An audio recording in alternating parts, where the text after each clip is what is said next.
اچھا، مجھے امید ہے کہ آپ لوگ گلوبل ٹریڈ کے اوپر جو ہماری ڈسکشن چل رہی ہے اس کو انجوائے کر رہے ہوں گے اور آپ کے لیے سیکھنے کی نئی چیزیں بھی ہوں گی۔ آپ لوگوں نے تھیوریز کا نام سنا ہوا ہے؟ کسے کہتے ہیں تھیوری؟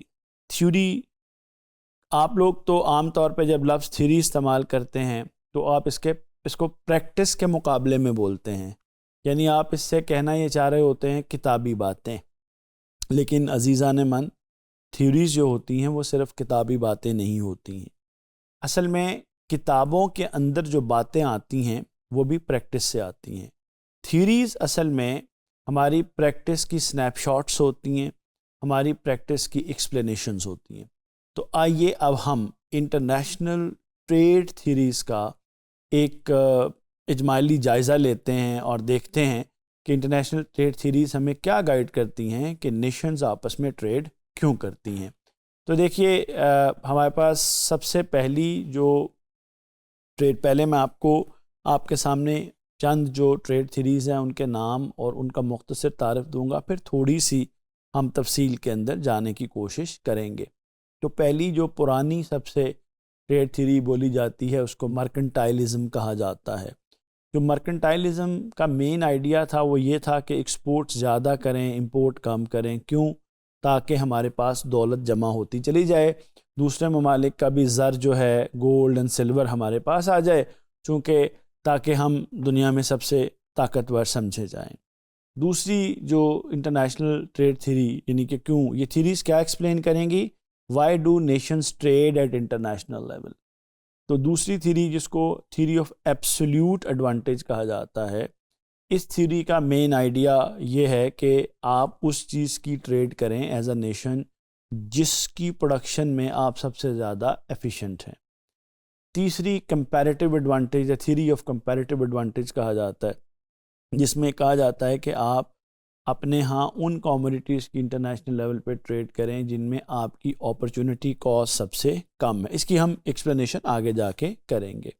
اسی طرح ایچ او ٹریڈ تھیوری ہوتی ہے جس کے اندر کہا جاتا ہے کہ جو ریسورسز آپ کے پاس زیادہ ہیں ان ریسورسز کی بنیاد پر آپ انٹرنیشنل ٹریڈ میں شامل ہو جائیں۔ اسی طرح پروڈکٹ لائف سائیکل تھیوری ہے جو یہ کہتی ہے کہ اصل میں جو سفسٹیکیٹڈ پروڈکٹس ہیں وہ شروع ہوتی ہیں ڈیولپڈ کنٹریز سے اور پھر آہستہ آہستہ وہ ڈیولپنگ یا انڈر ڈیولپڈ کنٹریز تک بھی پہنچ جاتی ہیں۔ اسی طرح نیو ٹریڈ تھیوری ہے جو یہ کہتی ہے کہ جو اکانومیز آف اسکیل ہے، یعنی زیادہ مقدار میں پروڈکشن کرنا اور فرسٹ موور ایڈوانٹیج جو ہے وہ انٹرنیشنل ٹریڈ میں بہت رول پلے کرتا ہے۔ اسی طرح پورٹرز کمپیٹیٹیو ایڈوانٹیج ہے جو اصل میں کہتا ہے کہ انڈسٹری انوائرمنٹ، جو انڈسٹری ہے اس کی انوائرمنٹ، اس کی میکرو انوائرمنٹ اور جو انوویشن ہوتی ہے وہ بہت زیادہ میٹر کرتی ہے گلوبل ٹریڈ کے اندر۔ اور ایک اور ٹریڈ تھیوری جس کو گریوٹی ماڈل کہا جاتا ہے وہ یہ کہتی ہے کہ جو ٹریڈ ہے وہ سائز اور پراکسیمیٹی آف اکانومیز کے اوپر ڈپینڈ کرتی ہے۔ اچھا، اب مختصر تعارف کے بعد میں چاہوں گا کہ آئیے ہم ان ٹریڈ تھیوریز کا تھوڑا تفصیلی مطالعہ کرتے ہیں۔ اس کی وجہ یہ ہے کہ یہ ٹریڈ تھیوریز ایکسپلین کرتی ہیں، ہمیں ہماری رہنمائی کرتی ہیں، ہمارے فہم و ادراک میں اضافہ کرتی ہیں کہ اقوام بین الاقوامی تجارت میں کیوں شامل ہوتی ہیں یا انہیں کیوں شامل ہونا چاہیے۔ تو جو پہلی ٹریڈ تھیوری جس کو مرکنٹائلزم کا نام دیا جاتا ہے، اب مرکنٹائلزم کے اندر آپ کا گول یہ ہوتا ہے کہ آپ اپنی ایکسپورٹس کو میکسیمائز کریں اور اپنی امپورٹس کو منیمائز کریں۔ کیوں؟ تاکہ آئیڈیا یہ ہوتا ہے کہ جب آپ ایکسپورٹ بڑھائیں گے تو دنیا سے پیسہ آپ کے پاس کھنچا چلا آئے گا اور آپ کے پاس جو ہے وہ ویلتھ کے ریزروائرز بنتے جائیں گے، ذخیرہ ہوتی جائے گی دولت، اور جتنی آپ کے پاس دولت ہوگی اتنے زیادہ آپ طاقتور سمجھے جائیں گے۔ یہ بات اتنی غلط بھی نہیں ہے۔ اور اس میں کرتے آپ کیا ہیں؟ آپ ایکسپورٹ جو ہے وہ اس میں ایز ڈھونڈتے ہیں اور دوسروں سے امپورٹ کے اندر ڈیفیکلٹیز پیدا کرتے ہیں۔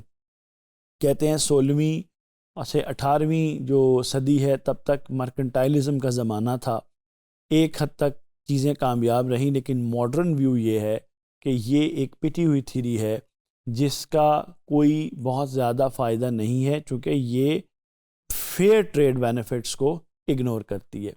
اچھا، اس کے بعد دوسرا جو کہ ایبسلیوٹ ایڈوانٹیج کی تھیوری ہے، جس کو ایڈم اسمتھ نے، آپ کو معلوم ہے نا ایڈم اسمتھ کون ہے؟ نہیں معلوم؟ ایڈم اسمتھ کو father of modern market economy کہا جاتا ہے۔ اس کی کتاب ویلتھ آف نیشنز بہت پاپولر ہے۔ اگر آپ نے اکنامکس کا مضمون کہیں زندگی میں پڑھا ہے یا آپ پڑھیں گے تو آپ اسمتھ کا ذکر اس میں ضرور آئے گا۔ ایڈم اسمتھ جو ہے اس نے theory of absolute advantage present کی۔ یہ تھیوری یہ بتاتی ہے کہ ایک نیشن جو ہے اس کو وہ چیزیں پروڈیوس کرنی چاہیے جس کے اندر اس کو ایبسلیوٹ ایڈوانٹیج حاصل ہو، یعنی دوسری نیشنز کے مقابلے میں وہ جو چیز زیادہ بہتر پروڈیوس کر سکتی ہے اس کو وہ بنانی چاہیے اور انٹرنیشنل مارکیٹ میں اس کو ایکسپورٹ کرنا چاہیے۔ یہ تھیوری پریکٹیکلی جو ہے وہ اسپیشلائزیشن کو پروموٹ کرتی ہے، اور مثلا اس کی ایک چھوٹی سی مثال ہم یہ لے لیتے ہیں کہ اگر بنگلہ دیش جو ہے وہاں ٹیکسٹائل بنانے میں اس کو ایبسلیوٹ ایڈوانٹیج ہے تو اس کو ٹیکسٹائل ایکسپورٹ کرنے چاہیے، اور سعودی عرب کو اگر تیل نکالنے میں ایبسلیوٹ ایڈوانٹیج ہے تو اس کو جو آئل ہے وہ ایکسپورٹ کرنا چاہیے۔ تو یہ تھیوری آف ایبسلیوٹ ایڈوانٹیج کہلاتی ہے۔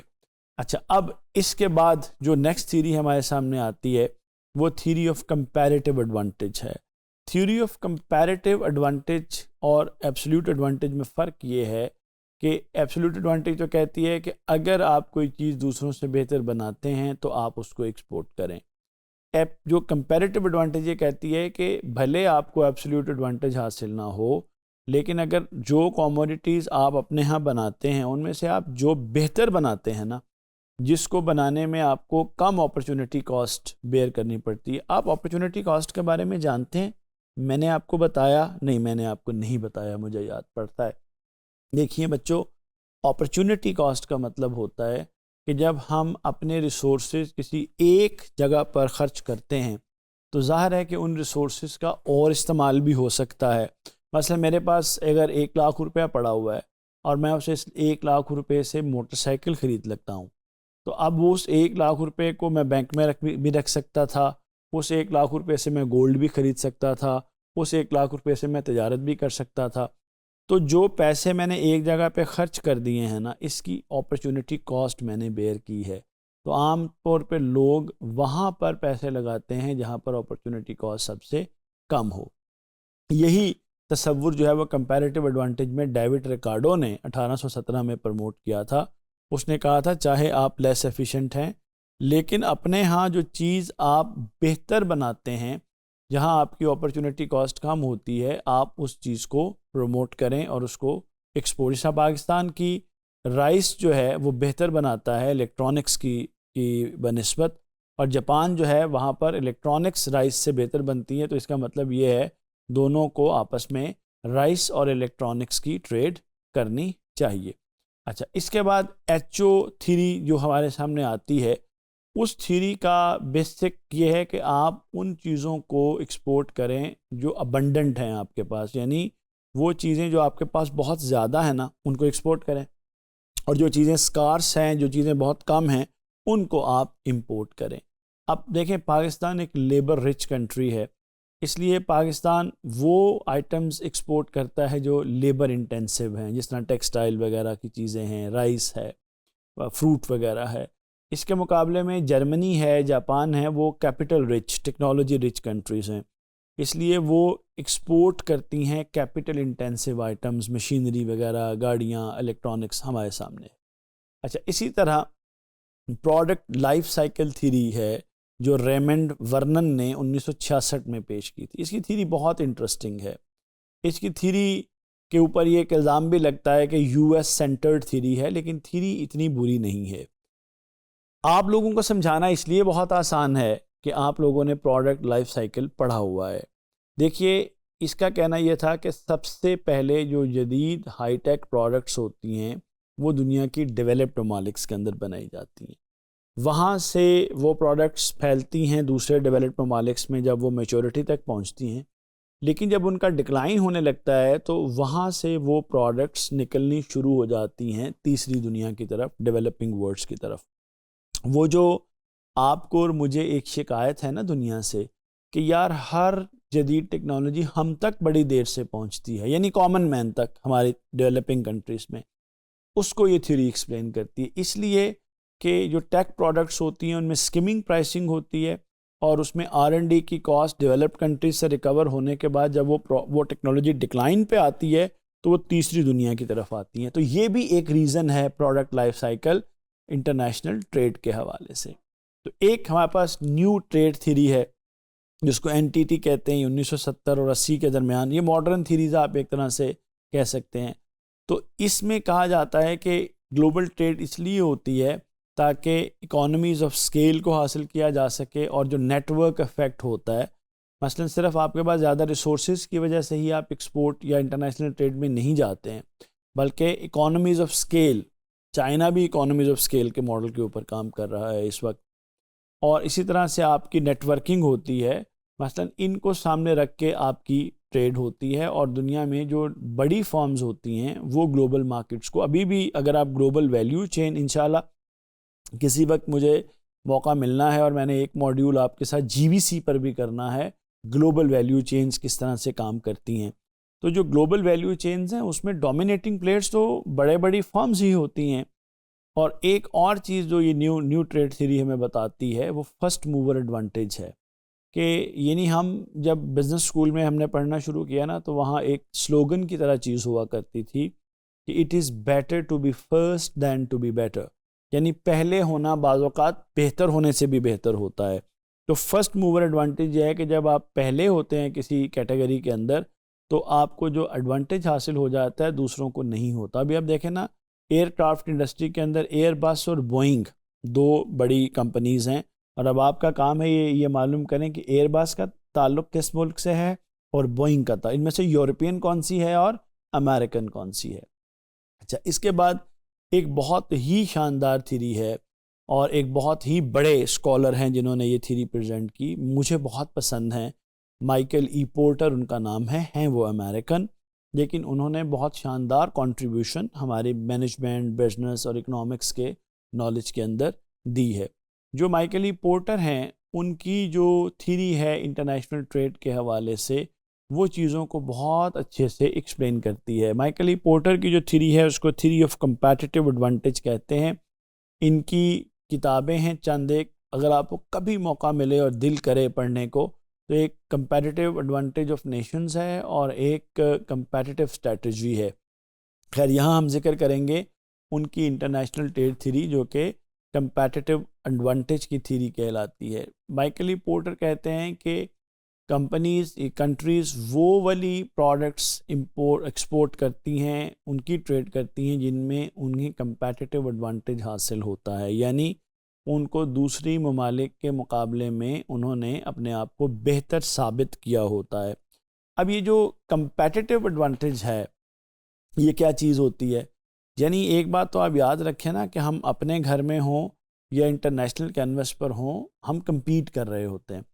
جس طرح فارمز آپس میں کمپیٹ کرتی ہیں، انڈیویجولز کرتے ہیں، نیشنز بھی آپس میں کمپیٹ کرتی ہیں. تو مائیکل ای پورٹر کے مطابق اصل میں جو کمپیٹیٹیو ایڈوانٹیج ہے یہ صرف اور صرف کسی ملک کی جو سکسیس ہے وہ اس کے اوپر ڈیپینڈنٹ ہوتی ہے، لیکن یہ جو کامیابی ہے یہ صرف آپ کی انڈسٹریز کے اوپر ڈیپینڈ نہیں کرتی، یہ آپ کی انڈسٹریز کے سٹرکچرز کے اوپر ڈیپینڈ کرتی ہے کہ آپ کی انڈسٹریز کس طرح سے آرگنائزڈ ہیں. پھر پورٹر نے ایک ماڈل دیا جس کو ڈائمنڈ ماڈل کہا جاتا ہے. میں نے بھی اس ماڈل کو استعمال کر کے پاکستان کے اینگل سے تھوڑا سا کام کیا تھا بہت، لیکن اس بات کو بہت سال ہو گئے اب. اچھا، اب اس کے اندر انہوں نے یہ بتایا کہ کچھ چیزیں ہوتی ہیں جس طرح فیکٹر کنڈیشنز ہیں، ڈیمانڈ کنڈیشنز ہیں، ریلیٹڈ انڈسٹریز ہیں اور فارم اسٹریٹجی ہے. مثلا فیکٹر کنڈیشنز یہ ہیں کہ کسی ملک کے اندر سکلز اور انفراسٹرکچر ہے. ڈیمانڈ کنڈیشنز یہ ہے کہ اس ملک کے اندر بائرز کتنے سفسٹیکیٹڈ ہیں. اس کے بعد اس ملک کے اندر جو ریلیٹڈ انڈسٹری ہے جس نے مین انڈسٹری کو سپورٹ کرنا ہے وہ کتنی اچھی ہے، اور کسی ملک کی اپنی انڈسٹری کی اسٹریٹجی، اس کا اسٹرکچر اور اس کے درمیان رائیولری جو ہے وہ کمپٹیشن کیسا ہے. وہ کہتے ہیں کہ اگر آپ کے فیکٹر کنڈیشنز اچھی ہیں، ڈیمانڈ کنڈیشنز اچھی ہیں، ریلیٹڈ انڈسٹری اچھی ہے، فرم اسٹریٹجی، اسٹرکچر اور رائیولری ٹھیک ہے، تو اس کا مطلب ہے کہ آپ دوسروں سے کمپیٹیٹیو ہیں. مثلا آپ جاپان کی مثال لیں، اس کی جو آٹو انڈسٹری ہے اس کے اینگل سے اس کی سکلز اور انفراسٹرکچر بہت اچھا ہے. جاپان کا اپنا کنزیومر بہت سفسٹیکیٹڈ اور ہائیلی ڈیمانڈنگ ہے. اسی طرح سے اور جو ہائیلی ڈیمانڈنگ ان کا کسٹمر ہے وہ آن ٹوز رکھتا ہے ان کے جو انڈسٹریز ہیں، جو سپلائرز ہیں. اچھا، اسی طرح وہاں ریلیٹڈ انڈسٹریز کا بہت اچھا انفراسٹرکچر، بہت اچھا سٹرکچر ہے، فرمز بہت ڈائنامک ہیں. اس لیے جو جاپان ہے وہ پوری دنیا میں اس کی الیکٹرانکس کی پروڈکٹس اور جو اس کی آٹو موبائلز ہیں وہ مقبول رہی ہیں. اب چائنا کو اگر آپ دیکھیں تو وہ بھی تقریباً اسی ماڈل کے اوپر آگے بڑھتا جا رہا ہے. اچھا، گریوٹی تھیری جو کہ ماڈرن اکنامک ماڈل ہے، آخری تھیری جس کو ہم یہاں پر دیکھیں گے، وہ یہ کہتی ہے کہ اصل میں جو گلوبل ٹریڈ ہے یہ ڈیپینڈ کرتی ہے دو چیزوں کے اوپر، ایک size of the country, size of the economy, اور دوسرا فزیکل پراکسیمٹی. یہ تھیری کہتی ہے کہ جو ممالک کے درمیان تجارت ہے وہ پروپورشنیٹ ہوتی ہے اکنامک سائز کے اور انورسلی پروپورشنیٹ ہوتی ہے ڈسٹنس کے. یعنی کہنے کا مطلب یہ ہے کہ جتنی اکانومی بڑی ہوتی ہے اس کی ٹریڈ زیادہ ہوتی ہے اور لوگ اپنے قریب کی اکانومیز کے ساتھ تجارت زیادہ کرنا پسند کرتے ہیں. اس کی کافی ساری ریزنز ہوتی ہیں. تو کنٹریز بڑی کمپنیز کے ساتھ، بڑی اکانومیز کے ساتھ اور قریب اکانومیز کے ساتھ جو ہے وہ زیادہ ٹریڈ کرتی ہیں. اس کی بہت اچھی ایکسپلینیشن آپ کو ریجنل ٹریڈ بلاکس جیسے یورپی یونین، آسیان وغیرہ میں مل جاتی ہے. انفارچونیٹلی سارک ابھی اتنا افیکٹو اس حوالے سے نہیں ہے. تو مجھے امید ہے کہ آپ لوگوں کو کافی انڈرسٹینڈنگ آپ کی بہتر ہوئی ہوگی گلوبل ٹریڈ کے بارے میں ان انٹرنیشنل ٹریڈ تھیوریز کو سمجھنے کے بعد. بہت شکریہ.